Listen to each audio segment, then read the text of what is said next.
You can't stop thinking about them. You check your phone. Nothing. You check it again anyway. A delayed reply changes the emotional temperature of your entire day. You replay a conversation from 3 days ago, looking for a sign you missed. This isn't weakness. This is attachment. And your brain learned a pattern.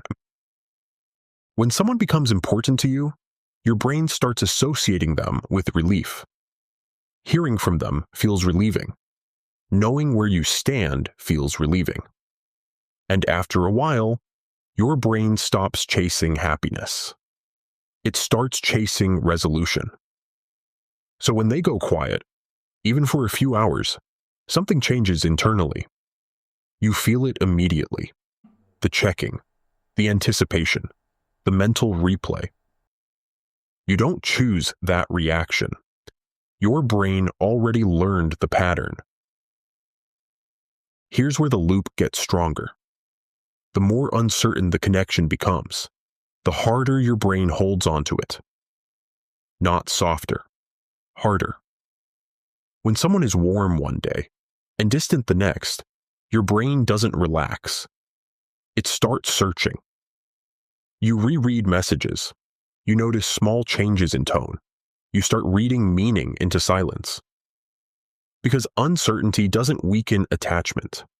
It intensifies it. The connection causing the most confusion often becomes the hardest one to leave. Not despite the inconsistency, because of it. So your mind starts protecting the connection. You focus on the good moments, the potential, the version of them you keep hoping will return.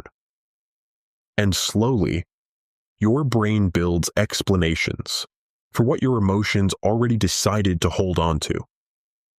You tell yourself you're staying because it matters deeply. But part of what you're really protecting is access to relief. That's why leaving can feel emotionally wrong, even when you know something isn't healthy.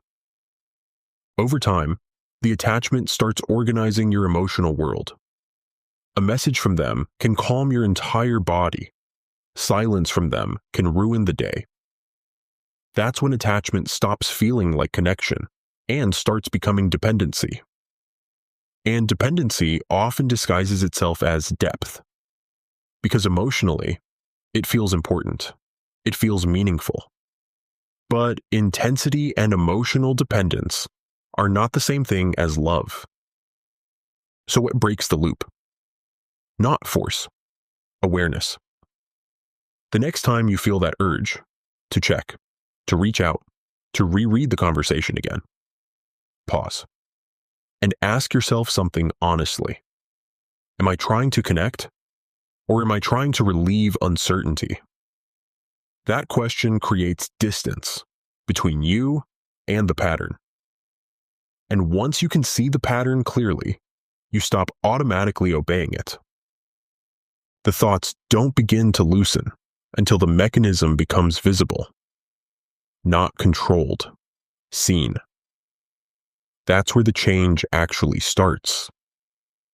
If you want to understand how your mind actually works, subscribe.